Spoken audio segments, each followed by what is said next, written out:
जय जगन्नाथ भक्तबंधु समस्त को मोर कोटि नमस्कार हार्दिक प्रणाम। आज बहुत मन है किछि जिनिस आपण मान साथ शेयर करने तेणु प्राकृतिक जिनसटा को आम शेयर करवा भारी उत्कंठा लगे जे कौन प्राकृतिक जिनस आम आसी बसचे ये माँ प्रकृति माँ कोल देखु चारिपटर दृश्य को पारादीपर बेलाभूमि पाखे आम बसचे प्रकृति माँ कोल ठंडा सुलसुलिया पवन हो जो सांघातिक एल निनो इफेक्ट गरम रु रक्षा पाइबापी बर्तमान हजार हजार लोक समागम हो बेलाभूमि सबुदिन बर्तमान हो कहीं गरम रु रक्षा पाइबापी लोक मैंने सन्ध्या हेल्ले समुद्र कूल को चली आसुँच। तेणु भक्तबंधु मुझे भक्तबंधु बोले संबोधन करे जे सबुरी हृदय रे प्रभु भगवान विराजमान होता एवं समस्त हृदय रे से दिन को जहाँ भी 5 थर हो 10 थर हो स्मरण होता। तेणु समस्त मन भितर से भक्तिर मंजिटा भगवान को अनादि कालरू देइछन। तेणु एइथिपई मु आपण मानकु भक्त भाई बोली डाके। तेणु आपण मानक श्रद्धा आपण मानक भक्ति मते बाध्य करिथाए किछि ना किछि आपण मानक साथ शेयर करिया।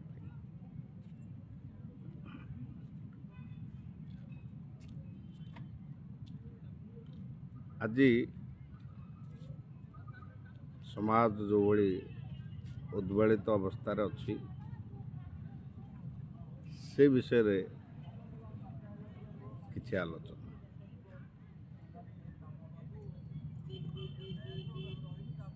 गुरुजी कहते 4टा जिनिस शिखा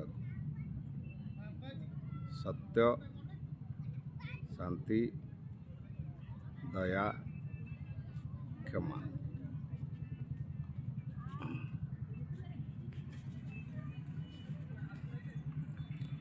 तेणु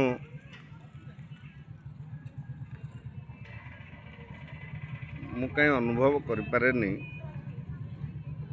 जे गुड़ाक ए जन्म रे संपूर्ण पूरण हो पार। एथिपाई कथा छल यहाँ कहली सत कथाटा कौन ताकू शिखा को 17 वर्ष मत लगिगला। सब चेष्टा करी कि ना कि मिछ बाहरी पड़ता पार्टी बहुत चेष्टा करी जो दिन ठू मु पण कली जे सत्य मार्ग रे चलवा धर्म शरण रे रहिबा सत कथा कहवा कौन गोटे मन भितर गोटे आंदोलन है जे सत्य मार्ग गोटे कौन अच्छी तादर जीवा पड़ो आ सतर रहिबा जेन्युइननेस रहिबा ताको आचरण करवा। विश्वास करें भक्तबंधु दीर्घ 17 वर्ष अतिक्रम करगला। आज मु अनुभव करें मो बोलीबाणी रे ସତ କଥା ହିଁ ସବୁବେଳେ ରହୁଛି। ଫିର୍ ବି ଭୟ ଲାଗେ କେତେବେଳେ ପାଟିରୁ ଟଙ୍ଗ ସ୍ଲିପ୍ କରିକି ଗୋଟେ ଅଧେ ବାହାରି ଯିବନି ତ, ବେଳେବେଳେ ବାହାରିଯାଏ। ମୁଁ ତାକୁ ପୁଣି ରିକ୍ୟାପ୍ କରେ କାନ ଧରିକି। କେଡ଼େ କଷ୍ଟଦାୟକ କଥାଟା। ଏ ସମାଜରେ ବର୍ତ୍ତମାନ ଯେଉଁଭଳି ପରିସ୍ଥିତି, ସତରେ ଯେଉଁ ଲୋକ ରହିବାକୁ ଚାହିଁବ ସେ ଆଗ ମରିବ, ଭାରି ହୀନସ୍ତା ହେବ। ମୁଁ ଅନୁଭବ କରିଛି, ବହୁତ ଅନୁଭୂତି ଅଛି ସେ ବାବଦରେ। ତାମାନେ ଆମେ ତାହେଲେ ସେ ପଥରୁ ଓହରିଯିବା?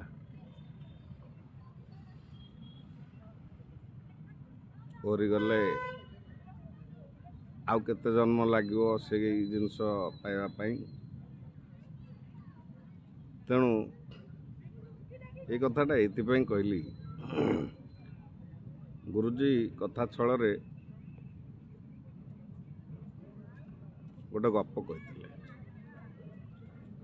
କହିଲେ ଏ ଯେଉଁ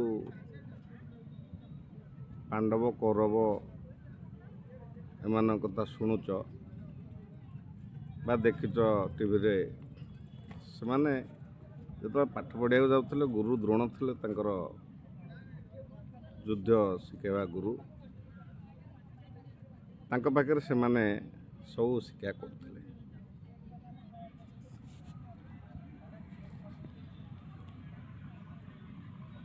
ସେତେବେଳେ ଗୋଟିଏ ପାଠ ଦେଲେ ଯେ ସତ୍ୟମ୍ ବଦ ଧର୍ମମ୍ ଚର। ଏଇଟା କାଲିକି ସମସ୍ତେ କରିକି ଆଣିବ। ମୁଁ ଏ କଥା ଶୁଣିବାକୁ ଭାରି ଆଗ୍ରହ ଲାଗିଥିଲା ମୋତେ, ଯେ ସତ କଥା କୁହ, ଧର୍ମ ଆଚରଣ କର। ଭାରି ଛୋଟିଆ ଜିନିଷଟା, ପଦେ ବିପଦ କଥା। ଆଉ କିଏ ସାଙ୍ଗେ ସାଙ୍ଗେ ଶୁଣୁ ଶୁଣୁ କହିବ ହଁ ହେଇଗଲା ମୋର। ଇଏ ଗୋଟେ ପାଠ ଦିଆହେଇଥିଲା ତାଙ୍କୁ। ତା ପରଦିନ ଆସିଲେ ସବୁ ପିଲା, ଗୁରୁ ପଚାରିଲେ, ଆରେ କାଲି ଗୋଟେ ପାଠ ଦେଇଥିଲି ସମସ୍ତେ କରୁଛ? ସମସ୍ତେ ହାତ ଟେକିଲେ ଏକ୍ସେପ୍ଟ ଯୁଧିଷ୍ଠିର। କ'ଣ ପାଇଁ ସେ ହାତ ଟେକିଲେନି? ଚାଲନ୍ତୁ ସେ ଇଣ୍ଟରେଷ୍ଟିଂ ଷ୍ଟୋରିଟା ଜାଣିବା। କହିଲେ କ'ଣ ଦିଆହେଇଥିଲା? ନା ସାର୍, ଏ ଯେଉଁ ସତ୍ୟମ୍ବଦ ଧର୍ମଚର, ଏଇ ସାଧାରଣ ଜିନିଷଟା ଆପଣ ଦେଇଥିଲେ। ଏଇଟା କ'ଣ ଦ୍ୱିପଦ କଥା ସମସ୍ତଙ୍କର ହେଇଯାଇଛି, ମନେ ଅଛି, ଦେଖୁନାହାନ୍ତି। ଆମେ କହିଦେଲୁ ସତ୍ୟମ୍ବଦ ଧର୍ମଚର ଆପଣ ଦେଇଥିଲେ। ଆଉ ସେଇଠୁ ଗୁରୁଜୀ ଯୁଧିଷ୍ଠିରକୁ ଠିଆ କରାଇଲେ। କହିଲେ, ରେ ବାପା ତୋର କ'ଣ ହେଇଛି? ତୁ କାହିଁକି କହିଲୁନୁ? ନା ପ୍ରଭୁଜୀ ମୋତେ କ୍ଷମା କରିବେ, ମୋର ହେଇପାରିଲାନି। ବହୁତ ଚେଷ୍ଟା କଲି, ହେଇପାରିଲାନି। ଆଉ ମୋର ତ ହେଇନାହିଁ, ମୁଁ କେମିତି କହିବି ସତ୍ୟମ୍ବଦ ଧର୍ମଚର ମୋର ହେଇଗଲା ବୋଲି? କ'ଣ ଏ ଦ୍ୱିପଦ କଥା ତୋର ହେଲା ନାହିଁ? ମୁଁ ଚେଷ୍ଟା କରୁଛି ଆଜ୍ଞା କାଲିକି କହିବା ପାଇଁ। ଏମିତି ପ୍ରତିଦିନ ଗୁରୁ ପଚାରି ଚାଲିଲେ ଏବଂ ଯୁଧିଷ୍ଠିର ମୋତେ ପ୍ରତିଦିନ କ୍ଷମା ମାଗି ଚାଲିଲେ, ଗୁରୁଜୀ ମୋର ହେଇନାହିଁ। କ'ଣ ଦ୍ୱିପଦ କଥା ତୋର ଆଜି ଯାଏ ହେଇପାରିଲାନି? ଏମିତି ଗୁରୁ ପଚାରି ପଚାରିକି ବିରକ୍ତ ହେଇଗଲେ, ଆଉ ପଚାରିଲେନି, ଭୁଲିଗଲେ। ଦିନେ ଏମିତି ଅଲଗା ଟପିକ୍ ଉପରେ କଥା ଚାଲିଛି, କେତେ ବର୍ଷ ବିତିଗଲାଣି। ହଠାତ୍ ଯୁଧିଷ୍ଠିର ସେଠି ଠିଆ ହେଇ ପଡ଼ିଲେ। କହିଲେ, ଗୁରୁଜୀ ମୋର ହେଇଗଲା। ଗୁରୁଜୀ ଚମକି ପଡ଼ିଲେ, କ'ଣ ହେଇଗଲା? ମୁଁ ତ କିଛି ଦେଇନି। ନା ଆପଣ ଯେଉଁ ପାଠ ଦେଇଥିଲେ ମୋର ଆଜି ହେଇଗଲା। ନା ସେଇଟା କେଉଁ ପାଠ ଦେଇଥିଲି? ନା ଆପଣ ଦେଇଥିଲେ ସତ୍ୟମ୍ ବଦ ଆଉ ଧର୍ମମ୍ ଚର। ନା କ'ଣ ତୋତେ ଏତେ ବର୍ଷ ଲାଗିଗଲା? ନା ଆଜ୍ଞା କ'ଣ କରିବି କହୁନାହାନ୍ତି। ଆପଣ ଯେଉଁ ପାଠଟା ଦେଇଥିଲେ ମୁଁ ତ ତାକୁ ପୁଣି ମୋ ଦୈନନ୍ଦିନ ଜୀବନରେ ବ୍ୟବହାର କରିକି ମୁଁ ଦେଖିବି ନା ମୁଁ ତାକୁ ଘୋଷି ଦେଇକି ଆସିକି ଆପଣଙ୍କ ଆଗରେ କହିଦେବି ମୋର ହେଇଗଲା? ମୁଁ ଆଜ୍ଞା ପ୍ରତିଦିନ ଚେଷ୍ଟା କରୁଥିଲି ସତ କଥା କହିବା ପାଇଁ, କିନ୍ତୁ ବାଇ ଡିଫଲ୍ଟ ମୋ ପାଟିରୁ ମିଛ କଥା ହିଁ ବାହାରି ଆସୁଥିଲା। ତେଣୁ କେମିତି ଆଜ୍ଞା କହିଥାନ୍ତି ମୋର ହେଇଗଲା ବୋଲି? ମୁଁ ଡାହା ମିଛ କହୁଥିଲି, କେମିତି ମୁଁ କହିଥାନ୍ତି ମୁଁ ସତ୍ ପଥରେ ଅଛି ବୋଲି, ସତ କଥା କହୁଛି ବୋଲି? ତେଣୁ ମୁଁ ସେ ସତ କଥା କହିବା ଆଉ ସତ୍ ପଥରେ ରହିବା ପାଇଁ ସବୁଦିନ ଚେଷ୍ଟା ଜାରି ରଖିଲି ଏବଂ ପ୍ରତ୍ୟେକ ଦିନ କିଛି ନା କିଛି ସେଥିରେ ବିଚ୍ୟୁତି ହେଉଥିଲା, କିଛି ଭୁଲ ହେଇଯାଉଥିଲା। ତେଣୁ ମୁଁ ସେଥିପାଇଁ ଆପଣଙ୍କୁ ଉତ୍ତର ଦେଇପାରୁନଥିଲି। ଆଜି ମୁଁ ସମ୍ପୂର୍ଣ୍ଣ ମୋ ହୃଦୟରେ ହାତ ରଖି କହୁଛି ଯେ ମୁଁ ଆଜି ସମ୍ପୂର୍ଣ୍ଣ ସତ କଥା କହୁଛି ଆଉ ସମ୍ପୂର୍ଣ୍ଣ ସତ୍ ପଥରେ ସତ୍ ମାର୍ଗରେ ମୁଁ ଚାଲୁଛି ଏବଂ ଧର୍ମକୁ ଆଚରଣ କରୁଛି। ଯେଉଁ ମାନବ ଧର୍ମ ତାକୁ ମୁଁ ଆଚରଣ କରୁଛି। ଏ ଧର୍ମ ଆଚରଣ କରିବା ବହୁତ ଦୁର୍ବିଷହ କଥା। ସତ କଥାଟା କହିବାକୁ ମୋତେ ଏତେ ବର୍ଷ ଲାଗିଛି, ତା ସାଥିରେ ଧର୍ମ ଆଚରଣ କରିବା ବହୁତ ବଡ଼ କାଠିକର ପାଠ। ସିଏ ଆଉ ଗୋଟେ ଗୋଲକ ଧନ୍ଦା। ତେଣୁ ଗୁରୁଜୀ ମୁଁ ଆଜି ସମ୍ପୂର୍ଣ୍ଣ ଭାବରେ ଡିକ୍ଲାରେସନ୍ ଦେଉଛି ଯେ ମୋର ଆଜି ଏ ଦୁଇଟା ପାଠ ସମ୍ପୂର୍ଣ୍ଣ ହେଇଗଲା। ଗୁରୁଜୀ ଭାରି ଖୁସି ହେଇଗଲେ, କହିଲେ ଯେତେକ ହାତ ଟିକେ କହିଦେଲେ ଇଏ କେହି ସତ କଥା କୁହନ୍ତିନି କି କହୁନାହାନ୍ତି ଏବଂ ଧର୍ମ କ'ଣ ଟୋଟାଲ୍ ଜାଣିନାହାନ୍ତି। ତେଣୁ ଗୋଟିଏ ଛାତ୍ର ମୋର ବାହାରିଲା ଯିଏ ସମ୍ପୂର୍ଣ୍ଣ ସତ୍ ପଥରେ ଚାଲୁଛି, ସତ କଥା କହୁଛି। ଭାରି ଖୁସି ହେଇକି ଆଶୀର୍ବାଦ କରିଥିଲେ, ଯା ବାପା ଯୁଗେ ଯୁଗେ ତୋର ନାଁ ରହିବ, ତୋ ଧର୍ମରାଜ ଯୁଧିଷ୍ଠିର ବୋଲି ବୋଲାଇବ। ତେଣୁ ଏଥିରୁ ଆମେ କ'ଣ ଶିଖିଲେ? ଏତେ ସହଜ କଥା ନୁହେଁ। ଆମକୁ କହିବାକୁ ବହୁତ ସହଜ ଲାଗୁଛି, ସତ୍ୟ, ଶାନ୍ତି, ଦୟା, କ୍ଷମା, ସନାତନ ଧର୍ମ ଭାରି ସହଜ କଥା, ପାଳନ କରିଦେବା। ଚେଷ୍ଟା କରନ୍ତୁ, ପାଳନ କଲାବେଳେ ହିଁ ଫାଟିବ। କେତେ ଦୁର୍ବିଷହ ବେପାର। ଆପଣ ଚେଷ୍ଟା କରନ୍ତୁ ସବୁବେଳେ ସତ କଥା କହିବା ପାଇଁ। ଆପଣ ଜୀବ କେମିତି ଆପଣଙ୍କୁ ମିଛ କଥା କହୁଛି ଆପଣ ଜାଣିପାରିବେ। ପ୍ରାକ୍ଟିକାଲ୍ କଥା। ହସ ଲାଗୁଛି, ଆପଣ ବି ହସିପାରନ୍ତି। ଦ୍ୱିପଦ ଶବ୍ଦ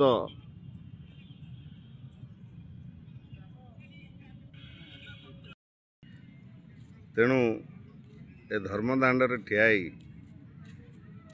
ସବୁବେଳେ ଅଧର୍ମ କାମ କରି ଅସତ୍ୟ ପଥରେ ଗତି କରି କେମିତି କହିବି ଯେ ମୁଁ ସତ୍ୟ ପଥରେ ଚାଲୁଛି, ସତ କଥା କହୁଛି।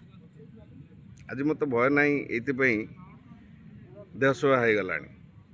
ସତ କଥା କହିକି ବହୁତ ବିରୋଧ ହେବାକୁ ପଡ଼ିଛି। ସତ କଥା କହିକି ବହୁତ ସାଙ୍ଗସାଥି ହରେଇଲି। ସତ କଥା କହିକି ପରିବାର ଭିତରେ ମଧ୍ୟ ଲାଞ୍ଛନା ମିଳିଛି। ସତ କଥାଟାକୁ ଲୋକ ମିଛ ବି ଗ୍ରହଣ କରୁଛନ୍ତି। କେତେ ପ୍ରକାର ଆସ୍ପେକ୍ଟ ତାର ଅଛି। ତାକୁ ଯେତେବେଳେ ଆପଣ ପ୍ରୟୋଗ କରିବେ ନିଜେ ମୋ ଠାରୁ ଆଉ 10 ଗୁଣ ହୃଦୟଙ୍ଗମ କରିବେ ଏବଂ ମୋତେ କହିବେ।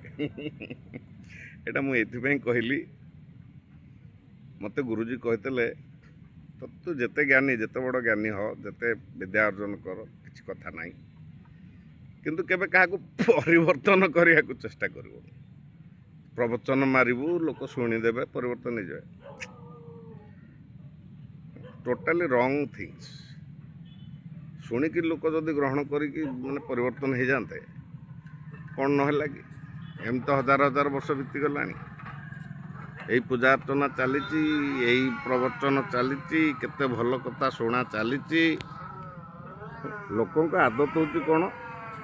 ଲୋକ ଯିବେ, ବସିବେ, ତାଳି ମାରିବେ, ମୁଣ୍ଡିଆ ମାରିବେ, ବଢ଼ିଆ କଥା ଆପଣ କହୁଥିଲେ, ଅମୁକ ବହୁତ ସୁନ୍ଦର କଥା ଉପସ୍ଥାପନ କରୁଛନ୍ତି, ଭଲ ଲାଗିଲା। ତାପରେ କ'ଣ କରିବା? ଭୁଲି ଯିବା, ନିଜ ଜୀବନରେ ଲଗାଇବା ନାହିଁ।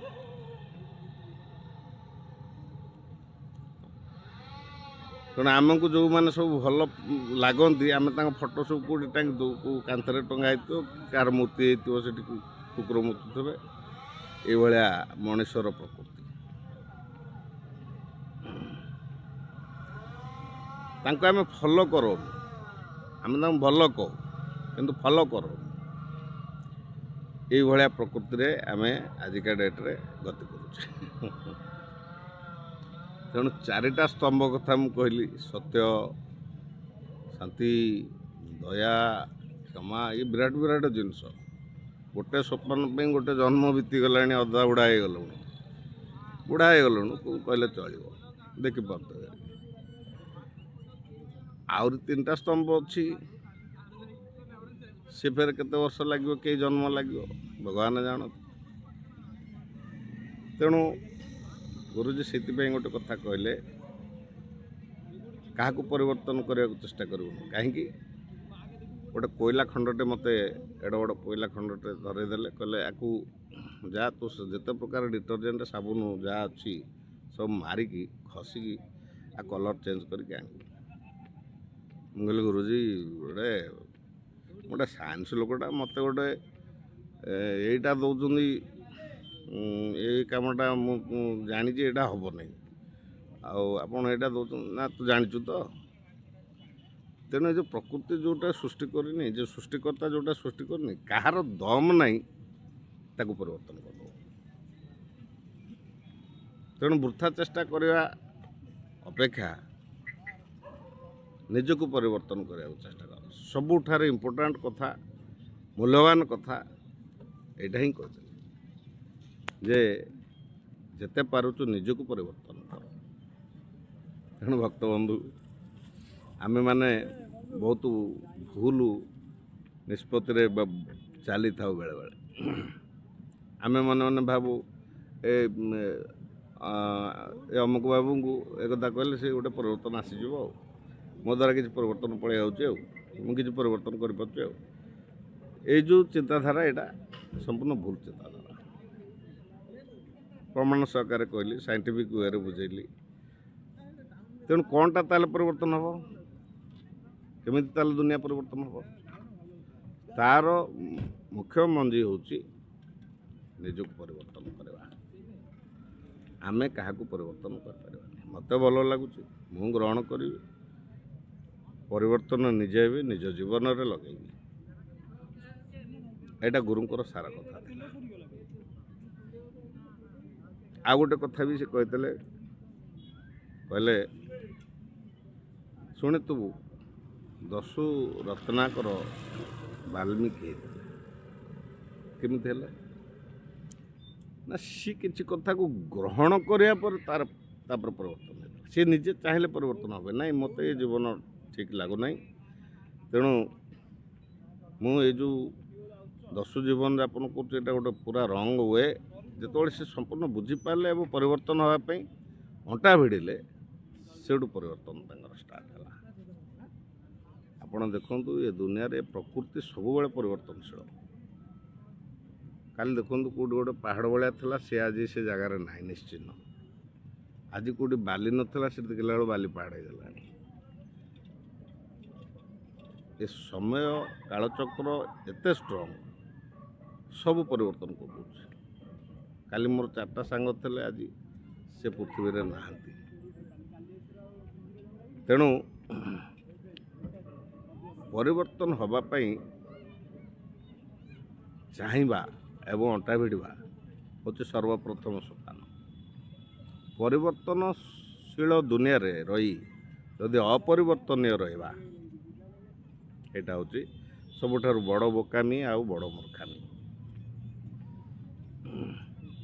କ'ଣ ପରିବର୍ତ୍ତନ ହେବା, ସେଇଟା ସେ ଟପିକ୍ ଆପଣ ନିଜେ ଚୁଜ୍ କରିବେ। ଆପଣଙ୍କୁ କ'ଣ ଦରକାର, ଆପଣ କ'ଣ ପରିବର୍ତ୍ତନ ହେବେ, କ'ଣ ପରିବର୍ତ୍ତନ ହେବାକୁ ଚାହୁଁଛନ୍ତି। କି ଆପଣଙ୍କ ମନ ଯଦି ଚାହୁଁଛି ସମାଜକୁ ପରିବର୍ତ୍ତନ କରିବା ପାଇଁ, ପ୍ରଥମେ ନିଜକୁ ପରିବର୍ତ୍ତନ କରିବା ଶିଖିବା। ସେ ନିଜ ଭିତରେ ଯେଉଁ ପରିବର୍ତ୍ତନଟା ଆସିବ, ତାକୁ ଦେଖି ଇନ୍ସପାୟାର ହେଇ ଆଉ କିଛି ପରିବର୍ତ୍ତନ ସୃଷ୍ଟି ହେବ।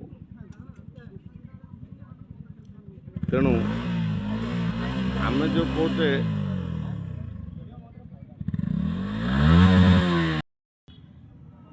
ଏବେ ସବୁଆଡ଼େ ଚର୍ଚ୍ଚା ଚାଲିଛି କଳ୍କି ଆସିବା ସମୟ ହେଇଗଲାଣି, କଳ୍କି ଆସିବେ, ଏମିତି ଆସିବେ ସେମିତି ଆସିବେ, ବିଭିନ୍ନ ପ୍ରକାର ଆଲୋଚନା। କିଏ କହୁଛି ଖଣ୍ଡା ଧରି ଆସିବେ, କିଏ କହୁଛି ଘୋଡ଼ା ଚଢ଼ି ଆସିବେ, କିଏ କହୁଛି ଏମିତି ହାଣିବେ,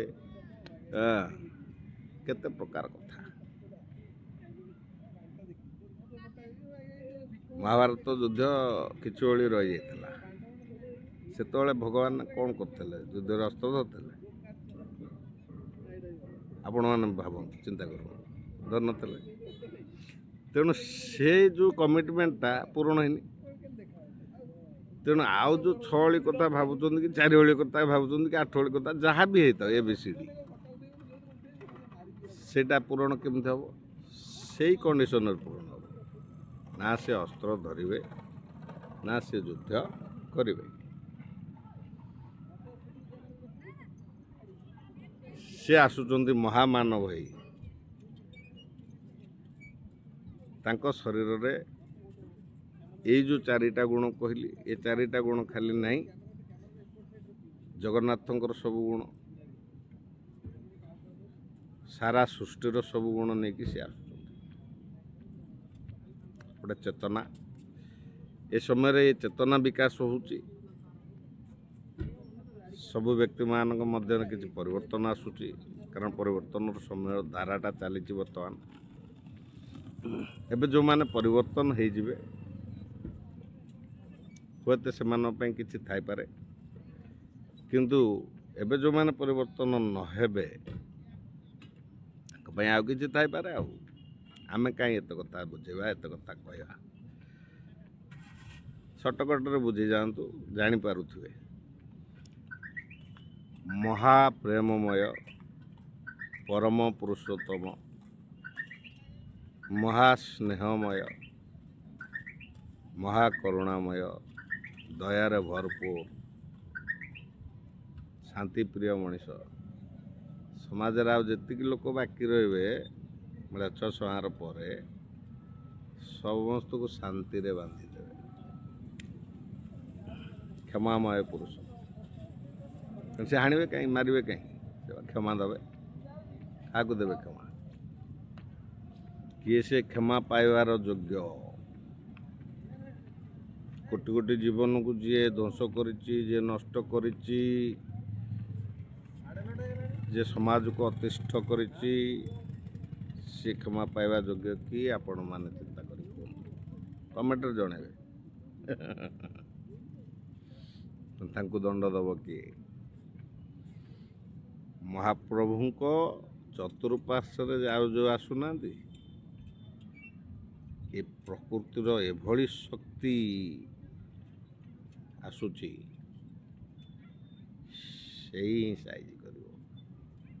ଦେଖନ୍ତୁ, ଗୋଟେ ଉଦାହରଣ ମୁଁ କହୁଛି। ଏବେ ଏଲନିନୋ ଇଫେକ୍ଟ, ସବୁ ବୈଜ୍ଞାନିକମାନେ ପୁରା ପାଗଳ ଅବସ୍ଥାରେ କହୁଛନ୍ତି, ୱାର୍ଲଡର ରିପୋର୍ଟ।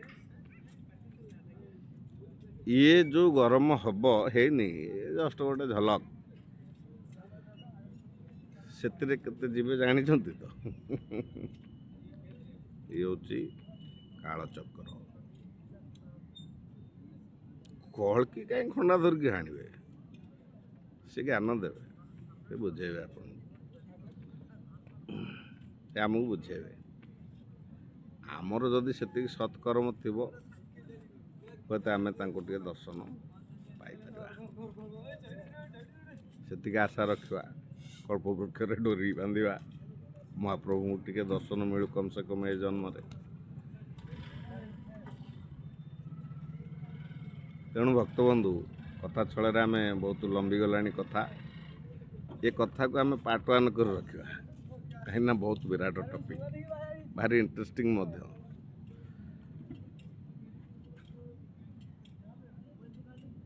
ସତ୍ୟମ୍ ବଦ ଧର୍ମମ୍ ଚର, ଯେମିତି କଥାଟା ଶୁଣିଲେ, ସେମିତି ଏ 4ଟା ମାର୍ଗ ଆପଣେଇବା ଗୋଟେ ପୁରୁଷ ପକ୍ଷେ ମୁଁ ଭାବୁଛି କାହିଁ ସମ୍ଭବ ହେଲା ଭଳିଆ ମୋତେ ଲାଗୁନି। ମୁଁ ଗୋଟେ ସାଇନ୍ସ ଲୋକ ହିସାବରେ ମୁଁ କହୁଛି, ମୁଁ ତ ବୁଢ଼ା ହେଇଗଲାଣି, ଗୋଟିଏ ଏକ୍ସପେରିମେଣ୍ଟ କରୁ କରୁ ଆଉ 3ଟା ରହିଲାଣି, ଆଉ କେତେ ଜନ୍ମ ନେବାକୁ ପଡ଼ିପାରେ?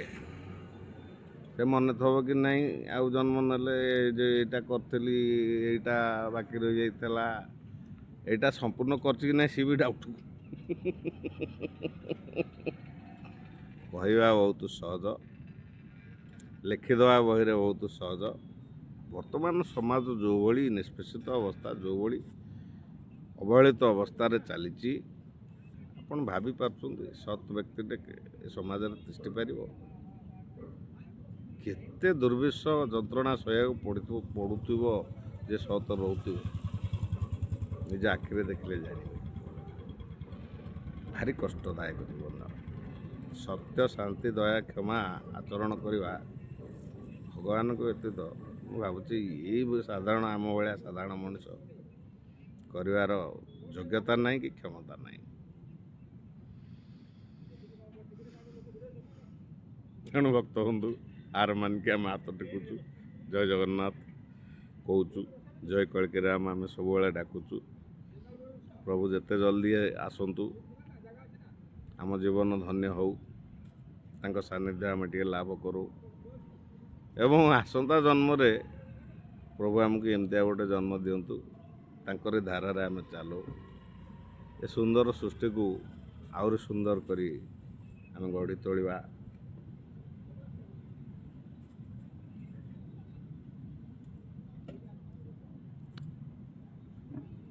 ଜୟ ଜଗନ୍ନାଥ, ଜୟ ପଞ୍ଚସଖା, ଜୟ କଳିକି ରାମ, ଜୟ କଳିକି ଧାम।